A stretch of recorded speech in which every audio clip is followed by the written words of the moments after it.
नमस्कार दर्शकों, आप सभी का स्वागत है आपके और हमारे पॉजिटिव न्यूज़ में। दर्शकों, अगर दिन की शुरुआत पॉजिटिविटी से होती है तो पूरा दिन अच्छा जाता है और उठकर अगर भगवान का नाम लिया जाए तो और ही अच्छा होता है। आज का हमारा सुविचार भी भगवान को लेकर है। जो भगवान से सारे संबंध जोड़ते हैं वो बहुत भाग्यवान होते हैं। दर्शकों, इस हफ्ते तो त्योहारों की बौछार थी।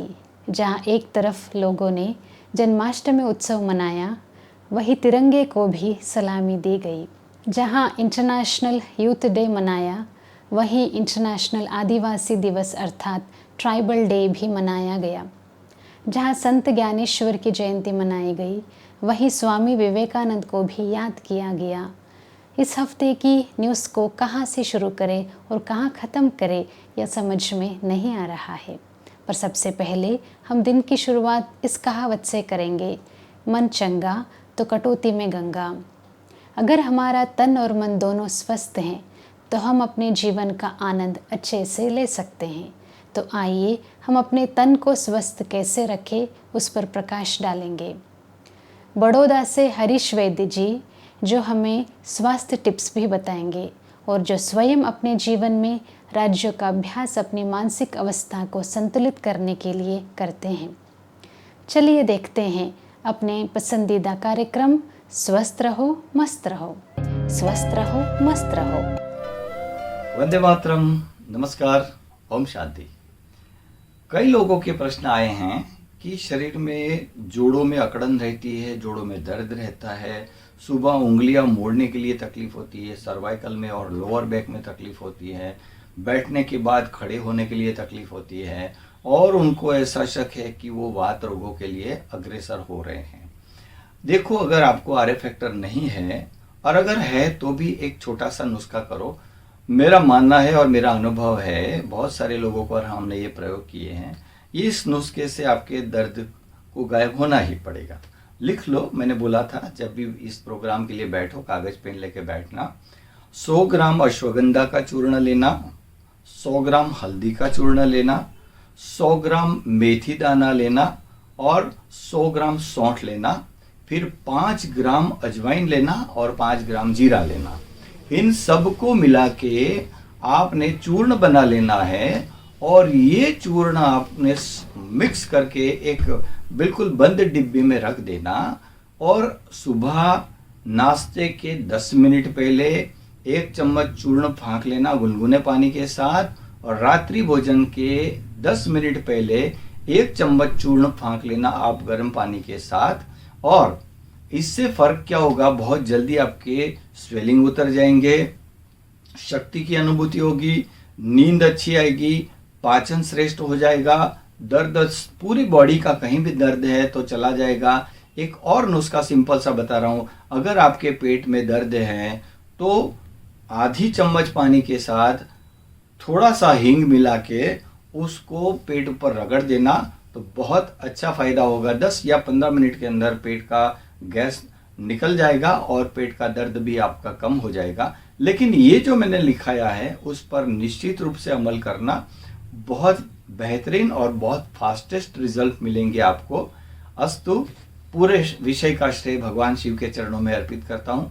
वंदे मातरम। इस हफ्ते इंटरनेशनल यूथ डे मनाया गया और इस दौरान पूरी दुनिया में क्या क्या हुआ है आइए देखते हैं।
युवाएं जो होते हैं वो भावी पीढ़ी के कर्णधार होते हैं, किसी भी देश के निर्माण के कार्य में फाउंडेशन होते हैं।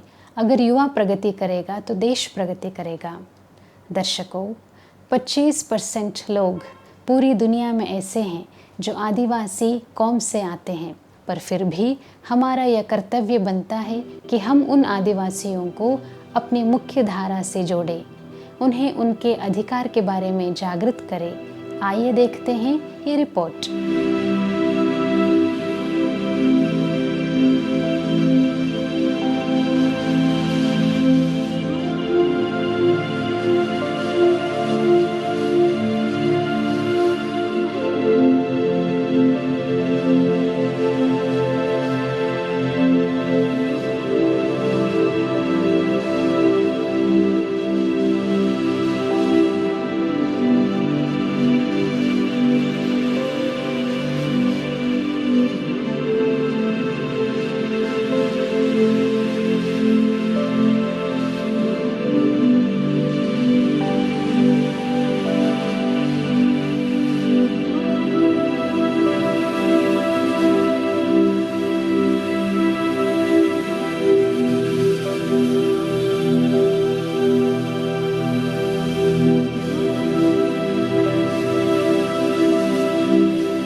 इस साल इंटरनेशनल युवा दिवस, आदिवासी दिवस इसलिए धूमधाम से नहीं मनाया गया क्योंकि पूरी दुनिया कोविड-19 के प्रकोप से प्रभावित है।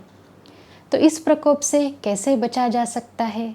आइए सुनते हैं इस प्रकोप में क्या करें, हमारे भ्राता सूरज भाई जी से।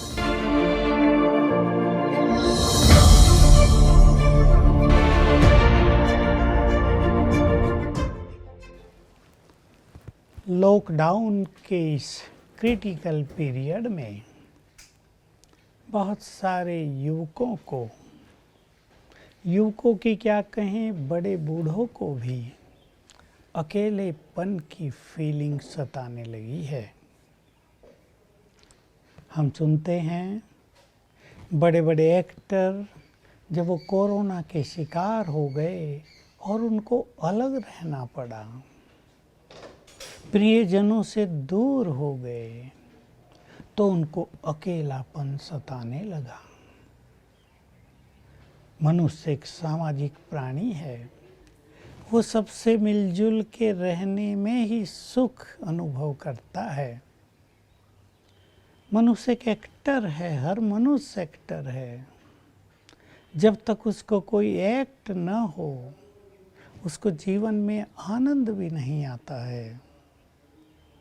तो ऐसी परिस्थितियों में जबकि अनेकों को लोनली फीलिंग हो रही है, युवकों को तो खास, उनके फ्रेंड्स उनसे मिले ही नहीं बहुत समय से, केवल फ़ोन पे बात होती है, पढ़ाई भी ऑनलाइन चालू हो गई है, तो बहुतों में ये अकेलापन भास रहा है और ये संसार के लिए एक बहुत बड़ी त्रासदी भी है। इसको आप कम ना आंकें, ये भी बहुत बड़ी महामारी है क्योंकि ये डिप्रेशन को जन्म देती है, ये अनेक मानसिक रोगों की जननी बन जाती है। इसलिए आप कोशिश करेंगे अकेलेपन की फीलिंग से बचें। कैसे बचेंगे कहना तो सहज है, लेकिन आपको कुछ इंटरेस्ट होना चाहिए अच्छे साहित्य पढ़ने का। अगर आप सारा दिन व्हाट्सएप, फेसबुक और नेट आदि पे लगे रहेंगे, वो भी आपके अकेलेपन को बढ़ा देगा। तब तो आपको अच्छा लगेगा, लेकिन इससे क्या होता है, हमारे ब्रेन की कई शक्तियाँ डैमेज होती हैं और उससे हमें आगे चलकर और नुकसान होता है। अगर आप थोड़ा अच्छे साहित्य का अध्ययन करेंगे, हमारे पास तो मन को प्रसन्न रखने की बहुत सुंदर चीज़ें होती हैं अध्यात्म में। हम तो ईश्वरीय महावाक्य सुनते हैं, कहीं भगवान के महावाक्य सुनने का आपको भी मौका मिल जाए तो उनको सुनने से ही मन आनंद विभोर हो जाता है।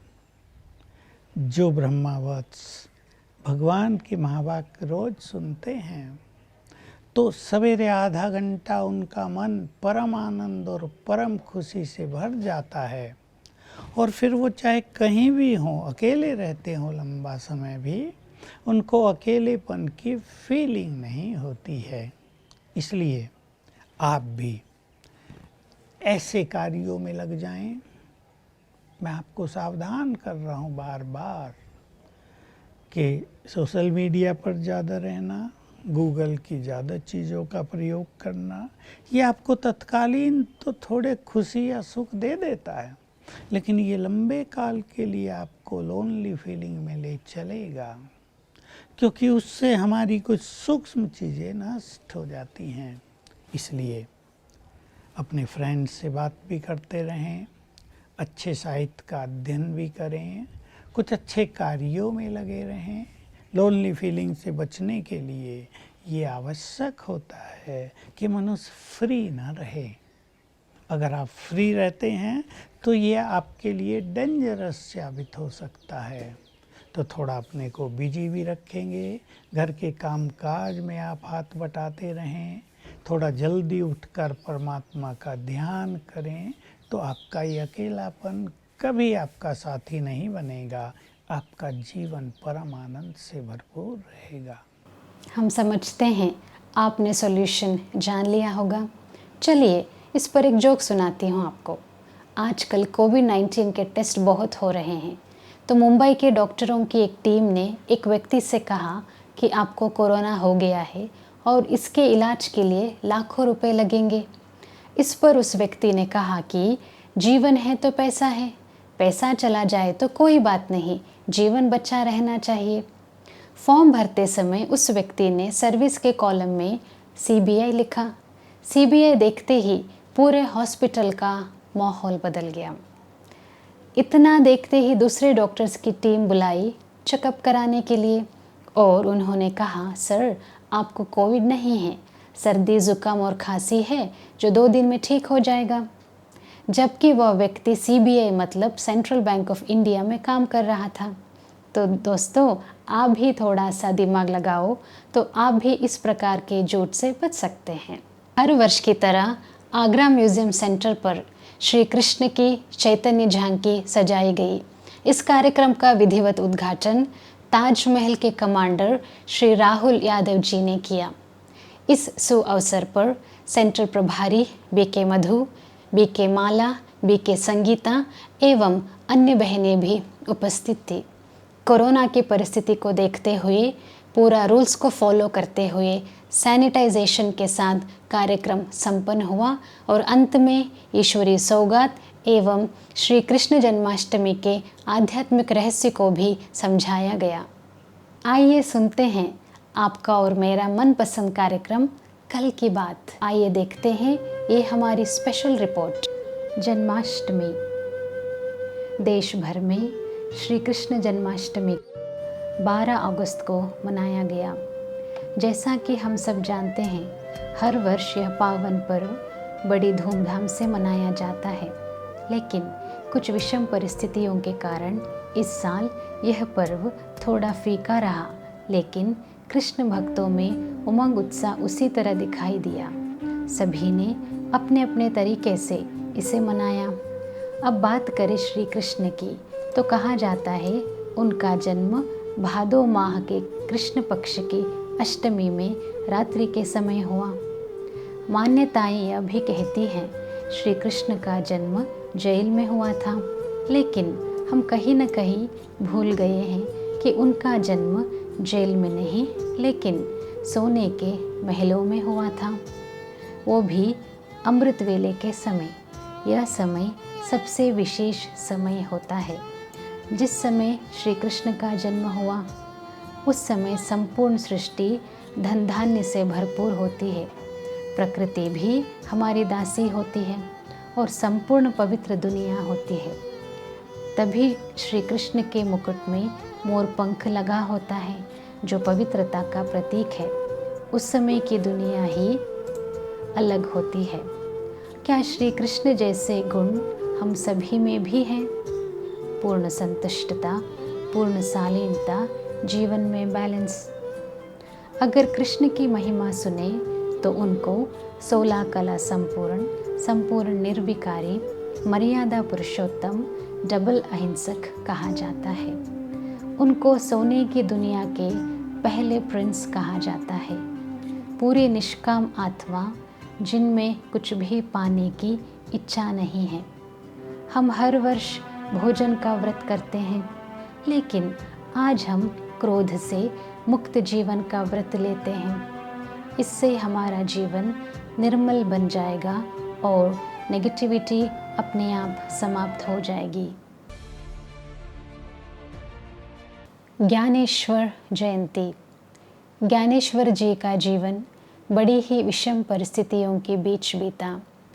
पिता का साया सर से उठ गया, लेकिन अपने दैविक ज्ञान और समर्पण भाव से समाज में न केवल स्थान प्राप्त किया, बल्कि मात्र 15 साल की उम्र में मराठी में ज्ञानेश्वरी अर्थात गीता को प्रस्तुत किया। इनका जन्म महाराष्ट्र के औरंगाबाद जिले में गोदावरी नदी के किनारे अपे गांव पिता विट्ठल एवं माता रुक्मिणी के दूसरे पुत्र के रूप में 1275 ईस्वी में हुआ। संत ज्ञानेश्वर के जीवन में उनकी बहन मुक्ताबाई का एक अहम किरदार था, क्योंकि समाज के क्रूर मानसिक वाले व्यक्तियों से अपमानित होकर उन्होंने अपने आप को कमरे में बंद कर दिया, तो उनकी बहन ने ही उन्हें आध्यात्मिकता के ज्ञान गंगा से उन्हें परिचित कराया और कहा, संत बनने के लिए समाज की कड़वी बातों को सहन करना ही पड़ता है। उसके बाद संत ज्ञानेश्वर ने अलंदी से तीर्थ यात्रा आरंभ की और इसी तीर्थ यात्रा के समय उन्होंने अभंगों की रचना की, आम जनता को आचरण धर्म की शिक्षा दी। गुरु कृपा, नामस्मरण और सत्संग ये परमात्मा पथ की सीढ़ियाँ हैं, जिनका परिचय संत ज्ञानेश्वर ने मूलतः अपनी शिक्षाओं में कराया। आध्यात्मिकता सामान्य मानव तक पहुँचे, इसलिए ज्ञानेश्वरी का निर्माण किया और यहाँ फिर से एक बार भागवत धर्म की स्थापना हुई। बालक से वृद्धों तक को भक्ति मार्ग का परिचय कराकर ज्ञानदेव ने अत्यंत युवा होते हुए भी जीवित समाधि लेने का निश्चय किया। मात्र 21 वर्ष 3 मास और 5 दिन की आयु में वे इस नश्वर शरीर का परित्याग कर समाधिस्थ हो गए।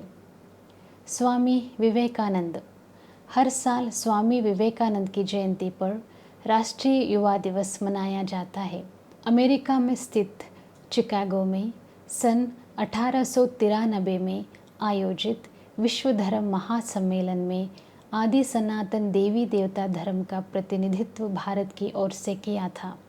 उन्होंने रामकृष्ण मिशन की स्थापना की थी, जो आज भी अपना काम कर रही है। विवेकानंद जी का जन्म कोलकाता में कायस्थ परिवार में हुआ था। उनके बचपन का नाम नरेंद्र नाथ दत्ता था। उनके पिता का नाम विश्वनाथ दत्ता था, जो कोलकाता के हाई कोर्ट में वकील थे, जबकि उनकी मां भुवनेश्वरी देवी धार्मिक विचार वाली महिला थी। नरेंद्र 25 साल की उम्र में ही घर बार छोड़कर सन्यासी बन गए थे। सन्यास लेने के बाद उनका नाम स्वामी विवेकानंद पड़ा। स्वामी विवेकानंद जी के पास एक आदमी आया और पूछा, प्रभु, भगवान सभी इंसानों को एक ही जैसे बनाते हैं, फिर भी कुछ लोग अच्छे होते हैं, कुछ बुरे, कुछ सफल और कुछ असफल, ऐसा क्यों? स्वामी जी ने बड़ी विनम्रता से कहा कि मैं तुम्हें एक कहानी सुनाता हूँ, ध्यान से सुनो। कहा जाता है यह धरती रत्नगर्भ है, यहाँ जन्म लेने के लिए देवी देवता भी तरसते हैं। एक बार की बात है, देवी देवताओं की सभा चल रही थी। सवाल उठा कि मनुष्य इतना विकसित कैसे है, कैसे वो बड़े बड़े लक्ष्य को प्राप्त कर लेता है। ऐसी कौन सी शक्ति है जिससे इंसान असंभव को भी संभव कर देता है। सभी अपने अपने विचार रख रहे थे। कोई ने कहा कि समुद्र के नीचे कुछ ऐसा है जो इंसानों को आगे बढ़ाने के लिए प्रेरित करता है, और कोई ने कहा पहाड़ी के चोटी पर कुछ और है। अंत में एक बुद्धिमान ने जवाब दिया कि इंसान का दिमाग ही एक ऐसी चीज़ है जो उसे हर कार्य करने की शक्ति देती है। मानव का दिमाग एक बहुत अद्भुत चीज़ है, उसके लिए कुछ भी असंभव नहीं है। और जो लोग दिमाग की ताकत का प्रयोग नहीं करते, वो लोग जीवन भर संघर्ष करते रहते हैं। यही फ़र्क है सफल और असफल व्यक्तियों में। आप जैसा सोचेंगे वैसा ही बन जाएंगे। आप अपने को कमज़ोर सोचेंगे तो कमज़ोर हो जाएंगे। इसीलिए हमेशा अपनी बुद्धि की क्षमताओं को समझो और पॉजिटिव सोचो। पॉजिटिव सोचने से ही हमारे जीवन में सभी चीज़ें पॉजिटिव होंगी और हम एक सफल व्यक्ति बन जाएंगे। हमारा जीवन आसान बन जाएगा। Be positive. जब वह अपने गुरु रामकृष्ण परमहंस जी से मिले तो उन्होंने उनसे पूछा, आपने भगवान को देखा है? उन्होंने कहा, हाँ, मैंने भगवान को देखा है। मैं भगवान को उतना ही साफ देख रहा हूँ जितना मैं अभी आपको देख रहा हूँ। फ़र्क सिर्फ इतना है कि मैं भगवान को तुमसे ज़्यादा गहराई से महसूस कर सकता हूँ। 12 जनवरी को भारत में हर साल राष्ट्रीय युवा दिवस मनाया जाता है। इसकी शुरुआत 1985 से हुई थी। यह दिवस स्वामी विवेकानंद जी के सानिध्य में मनाया जाता है। स्वामी विवेकानंद ने 4 जुलाई 1902 में वेल्लूर स्थित रामकृष्ण मठ में ध्यान मगन समाधि ली और अपने प्राण त्याग दिए। उनको दमा और शुगर की बीमारी थी। उनकी मृत्यु को लेकर उनकी भविष्यवाणी सही निकली। 39 की उम्र में उन्होंने अपना यह नश्वर देह त्याग दिया। बचपन में हम दादा दादी नाना नानी से कहानियाँ सुनते थे। आइए आज फिर से हमारे बीच एक कहानी लेकर आई हैं माउंट आबू से प्रभा बहन जी। जहाँ हमने माता पिता की बड़ों की बात की, आज हम सबसे बड़े पिता की बात कर रहे हैं, परमात्मा का। एक बल, एक भरोसा, निश्चय और विश्वास। एक राजा जिसके कोई संतान नहीं थी, बहुत जप तप पूजा पाठ सब कुछ की, लेकिन फिर भी पुत्र नहीं हुआ। किसी ने बताया एक तांत्रिक है, वो तांत्रिक निश्चय ही आपको संतान की प्राप्ति का राह बताएगा। राजा ने तांत्रिक को बुलाया, राजा की कुंडली देखी। तांत्रिक ने कहा, महाराज आपको संतान हो सकती है, लेकिन एक कार्य करना होगा, एक बच्चे की बलि देनी होगी। अगर एक बच्चे की बलि देते हैं तो आपके यहाँ पुत्र के संतान की प्राप्ति होगी। राजा ने पूरे राज्य में ढिंढोरा पिटवा दिया। जो कोई अपना एक बच्चा खुशी से बलि देने के लिए तैयार हो, उसे राजा 100 सोने की असरफियाँ देगा। पूरे राज्य में ढिंढोरा पिटवा दिया गया, लेकिन हर एक को अपना बच्चा प्यारा होता है। लेकिन एक गरीब परिवार ऐसा था जिसके घर में 4 बेटे थे। 3 बेटे तो थोड़ा बहुत पढ़ लिख लेते थे, थोड़ा बहुत काम करते थे, लेकिन जो सबसे छोटा बेटा था वो पूजा पाठ करता था, मंदिर में जाता था, भगवान की सेवा, साधु संतों की सेवा करता था और कुछ नहीं करता था। माता पिता को लगा ये तो हमारे कोई काम का नहीं है, न पढ़ाई में न घर के कोई काम काज में, सिर्फ भक्ति पूजा पाठ ही करते रहता है। अगर इसको हम बलि दे दें तो पूरा परिवार 3 बच्चे का जीवन सुखमय हो जाएगा। और उस बच्चे को कहा कि बेटा, अपने राजा की संतान के लिए तुम्हारी बलि देना है बच्चा बहुत ही सरल स्वभाव का था, ईश्वर पर आस्था थी, चला गया। राजा के पास ले जाके कहा, महाराज हम ये अपने बेटी को बलि देने के लिए तैयार है। दूसरे दिन बलि की तैयारी की गई, पूरा राज्य इकट्ठा हुआ, तांत्रिक भी आ गया। जैसे कि किसी को मारना होता है तो पहले पूछा जाता है, तुम्हारी कोई इच्छा है आखिरी? बच्चे से पूछा, तुम्हारी कोई आखिरी इच्छा है? कहा जी महाराज, थोड़ी रेत मंगवा दीजिए। राजा ने रेत मंगवा दी और फिर लड़के ने एक रेत का टीला बनाया और कुछ मंत्र पढ़े और थोड़ी देर के बाद उस टीले को गिरा दिया। फिर थोड़ी रेत ली, दूसरा एक टीला बनाया, उसको देखा, कुछ मुंह ही मुंह बोलते रहा, आंख बंद की और आंख खोल के रेती के टीले को भी ढा दिया। फिर और रेत ली, एक तीसरा रेत के का टीला बनाया, उसको भी देखा, कुछ बोलता रहा, मुंह ही मुंह बड़बड़ाता रहा, रेत की टीले को भी ढा दिया।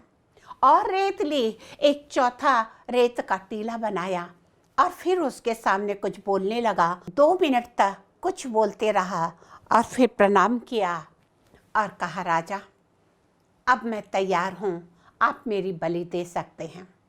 राजा और तांत्रिक ये सब देख रहे थे। उन्हें लगा कि इस बच्चे ने ये क्या किया। तांत्रिक को भी आश्चर्य हुआ कि आखिर ये बच्चा इतना निर्भय होकर और कह रहा कि हाँ मैं तैयार हूँ मरने के लिए। राजा को भी उत्सुकता हुई, तांत्रिक को भी। राजा ने पूछ लिया, बेटा तुमने ये क्या किया? उन्होंने कहा, छोड़िए महाराज, मैं तो तैयार हूँ बलि के लिए, आप मेरी बलि दे दीजिए। कहा, नहीं बेटा, तुम्हें ये तो बताना पड़ेगा कि तुमने ये क्या किया। तांत्रिक को भी उत्सुकता थी। बच्चे ने कहा, महाराज सच बताऊं, ये पहला जो रेत का टीला मैंने बनाया, ये प्रतीक है मेरे माता पिता का। मैंने हाथ जोड़ के कहा, माता पिता आपको प्रणाम। माता पिता का कार्य होता है बच्चे को जन्म देना, पालना, लेकिन आज आप धन के लिए मेरी बलि दे रहे हैं, कोई बात नहीं। और मैंने उन पर से विश्वास हट गया, इसलिए वो टीला तोड़ दिया। दूसरा टीला बनाया, मेरे रिश्तेदार, मामा, चाचा, बहन, भाई, उनके नाम का, कि कम से कम वो तो मेरे माता पिता को समझा सकते थे कि पैसे के लिए कोई अपने बच्चे की बलि चढ़ाता है। लेकिन उन्होंने भी नहीं समझाया। उनको भी मैंने प्रणाम किया, चलो मैं तुम्हें भी माफ़ करता हूँ, लेकिन तुम पर से भी विश्वास हट गया और वो भी टीला मैंने तोड़ दिया। और महाराज, ये जो तीसरा टीला है, ये प्रतीक है आपका। राजा का काम होता है प्रजा का पालन पोषण करना, लेकिन आज आप स्वार्थवश अपने पुत्र की प्राप्ति के लिए अपनी प्रजा का बलिदान दे रहे हैं, इसलिए आप पर से भी विश्वास उठ गया, इसलिए ये तीसरा टीला भी मैंने तोड़ दिया, आप पर से भी विश्वास उठ गया। और ये जो चौथा टीला मैंने बनाया, ये प्रतीक है मेरे परमात्मा का, ये प्रतीक है मेरे भगवान का। मेरे भगवान पे मुझे बहुत भरोसा है, बहुत प्यार करता हूँ और परमात्मा को प्यार किया, प्रणाम किया, हे ईश्वर तेरी इच्छा में मेरी इच्छा, अगर आप इसमें राजी है तो मैं राजी हूँ। और अपने परमात्मा का धन्यवाद किया, जितना जीवन दिया मैंने आपको याद किया, इसके लिए मैंने ये टीला नहीं तोड़ा और अब मुझे आप बलि चढ़ा सकते हैं। ये बात सुनकर तांत्रिक तो घबरा गया, उसे लगा ये तो लगता है मेरे से भी बड़ा कोई तांत्रिक है। और राजा भी घबरा गया, राजा के ज्ञान के चक्षु खुल गए। उसने कहा कि अगर इसकी बलि दे दी, उसके बाद भी मुझे संतान नहीं हुई, तो एक बच्चे की बलि देने के अपराध में मुझे ऊपर जाके परमात्मा की कहीं ना कहीं बहुत दंड भुगतना पड़ेगा। और उन्होंने सोचा, इससे समझदार बच्चा तो दुनिया में कोई हो नहीं सकता, इतना समझदार बच्चा। और उसी समय राजा ने कहा, तांत्रिक, मुझे मेरे बेटा मिल गया। और राजा ने उस बच्चे को अपना पुत्र घोषित कर दिया और वो राजकुमार बन गया। एक बल, एक भरोसा, एक परमात्मा पे विश्वास किया। माता पिता ने साथ नहीं दिया, रिश्तेदार ने नहीं दिया, राजा ने नहीं, लेकिन परमात्मा के ऊपर भरोसा किया तो उसने राजा का भी मन बदल दिया। आप सबसे भी यही प्रार्थना है कि जीवन में वो एक ईश्वर हमेशा हमारी मदद करते रहता है, लेकिन उस पर निश्चय चाहिए, विश्वास चाहिए। जीवन में परीक्षाएं आएंगी, कठिनाई आएंगे, लेकिन जब कभी आप सच्चे दिल से अगर उसे सदा मानते हैं तो पल पल पे उसकी मदद आपको जरूर मिलेगी। आशा है आप इससे जरूर कुछ शिक्षा प्राप्त करेंगे। आज के लिए बस इतना ही। नमस्कार। तो दर्शकों, आपको इस कहानी से ज़रूर कोई ना कोई प्रेरणा मिली होगी और कहानी अच्छी भी लगी होगी। हम ऐसे ही आपके सामने पॉजिटिव न्यूज़ लाते रहेंगे। अगर आपके कुछ क्वेरीज हो तो आप हमें लिखकर पूछ सकते हैं। दर्शकों, न्यूज़ टीम की तरफ से और पॉजिटिव न्यूज़ की तरफ से और मेरी ओर से भी आप सभी को जन्माष्टमी की ढेर सारी शुभकामनाएं। हम ऐसे ही आपके सामने पॉजिटिव न्यूज़ लाते रहेंगे। अगर आपकी कुछ क्वेरीज हो तो आप हमें लिखकर पूछ सकते हैं। नमस्कार। Be positive, be safe. Mohan तो है सबका प्यारा, वृंदावन का कृष्ण कन्हैया, सबकी आँखों का तारा। वृंदावन का कृष्ण कन्हैया,